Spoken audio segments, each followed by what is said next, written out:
السلام عليكم بنات، كي دايرين؟ لاباس عليكم؟ كنتمنى الاحوال ديالكم تكون طيبه، وكنتمنى هذا الفيديو ديالي اليوم يلقاكم في احسن الاحوال. كما كتشوفوا معايا اليوم غادي نحضروا هذه المملحه، هذه سهله وسريعه، والاهم انها لذيذه لذيذه بزاف. اعتمديها هكا كوجبه غداء او عشاء. ندوزو للطريقه ديال التحضير. بالنسبه للطريقه ديال التحضير، عندي هنا واحد المقله اللي وضعت فيها الزيت، كميه من الزيت، وغادي ناخد البصلة. بالنسبة للبصلة ماشي قطعتها قطع صغيرة هكا بالموس، دوزتها في الأشوار، يعني بحال ما تجيش منيله بزاف، معصده بزاف. واخا تبان لكم طلقات الماء ديالها ماشي مشكل، غير هي تجي شويه هكا مقطعه صغيره هكا. صافي غادي نديروها فوق العافيه، وغادي نخليوها حتى بحال اللي غادي تشرب داك الماء ديالها وتنشف، وبحال غادي تدبل واحد شويه. صافي من بعد هنايا ضفت نصف صدر ديال الدجاج، عفوا نصف صدر ديال الدجاج اللي هزيتو وطحنتو حتى هو في الاشوار هكا غير شي شويه. ومن بعد غادي نديرو مع ديك البصله، وغادي نحاول هكا باش نفرتت هذيك الدجاج، ديك الكفته ديال الدجاج نفرتتها مزيان مع ديك البصله. ومن بعد غادي نضيف معاهم كميه ديال الربيع. بالنسبه للتوابل انا وضعت الملح، وغادي نضيف البزار، وغادي نضيف معاهم شويه ديال التحميره اولا البابريكا، وشويه ديال السكنجبير. هادو هما التوابل اللي غادي ندير. غنخلط مزيان مزيان، ونحاول نفرتت مزيان هذاك الدجاج. من بعد غادي نضيف السبانخ. السبانخ حتى هما دوزتهم في الاشواغ، ما قطعتهمش هكا، دوزتهم باش جاو هكا شويه رقاقين ومنيلين واحد شويه، ماشي بزاف. ما تبقاوش طحنوهم تيطلقوا الماء ديالهم. والاشواق ملي تبغوا طحنوهم ما تعمروهاش بزاف، ديروا غير كميه قليله باش دغيا غيطحنوا معكم. صافي غادي نستمر هكا بالتحريك ونجهد البوطه مزيان، ونبقى نحرك ضروري حيت السبانخ كيطلقوا الماء. خاصنا ضروري نجهدوا البوطه مزيان، يجي بحال هكا ناشفين، الحشوه تجي ناشفه. غادي نخليوها جانبا تبرد، وغادي ندوزو باش نحضروا الصلصه. بالنسبه لهاد الصلصه اختياريه، يعني بغيتو ديروها ما بغيتوش بلاش.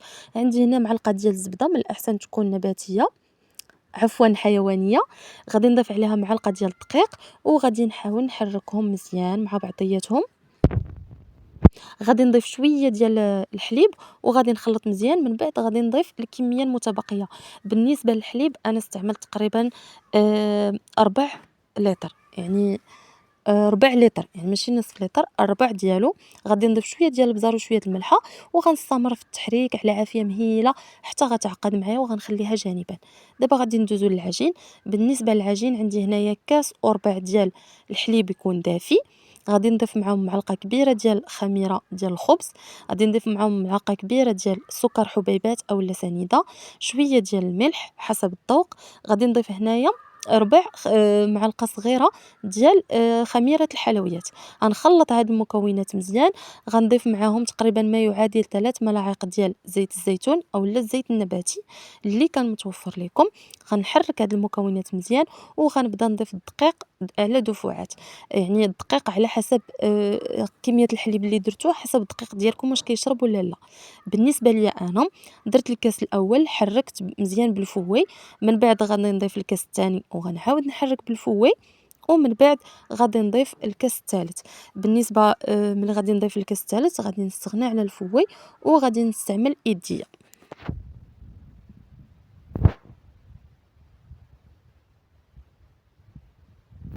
صافي هنايا الكاس الرابع ضفتو حتى هو، ولكن ما ضفتوش كامل، بقى ليا فيه تقريبا ربع كاس. يعني بحال ضفت 3 الكيس، عفوا 4 الكؤوس الا ربع ديال الدقيق هو اللي هزات ليا. غادي نغطي عليها ونخليها تختمر تقريبا واحد 45 دقيقه اولا 40 دقيقه. من بعد ما كيتضاعف الحجم ديالها، انا هنا ما خليتهاش بزاف ديال الوقت، يعني خليتها تقريبا هي 25 دقيقه هكاك. غادي نحاول نقسمها لاربعه ديال القطع. غادي تقسموها لاربعه ديال القطع.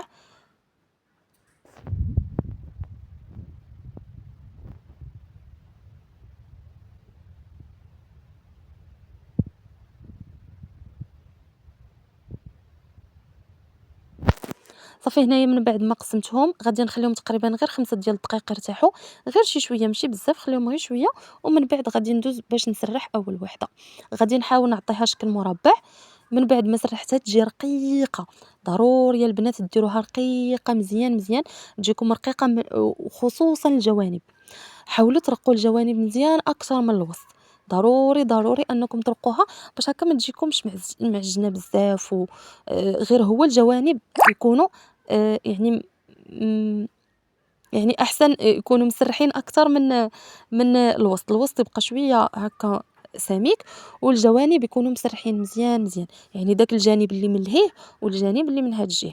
غادي ناخد ديك الصلصة البيضاء اللي كنا صايبنا، يعني لاصوص بيشاميل، غادي نديرها وغادي ندير الجبن المربع ديال السندويشات اختياري.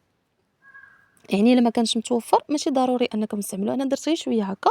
من بعد غادي ناخد الحشوة، غادي نحاول نقادها هكا، كنديرهم على شكل طولي بحال هكا. دابا غادي ناخد هاد الجانب، داكشي علاش قلت لكم الجوانب ضروري خاصكم ترقوهم أكتر من الوسط، حيت هاد واحد الجانب غيجي فوق الآخر، هانتوما كيما كتشوفوا معايا.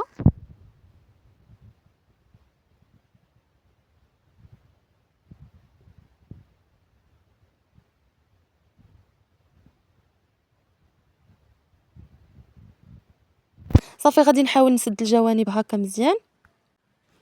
صافي غير كنسدو الجوانب هكا، من بعد كنقلبوها على هاد الشكل.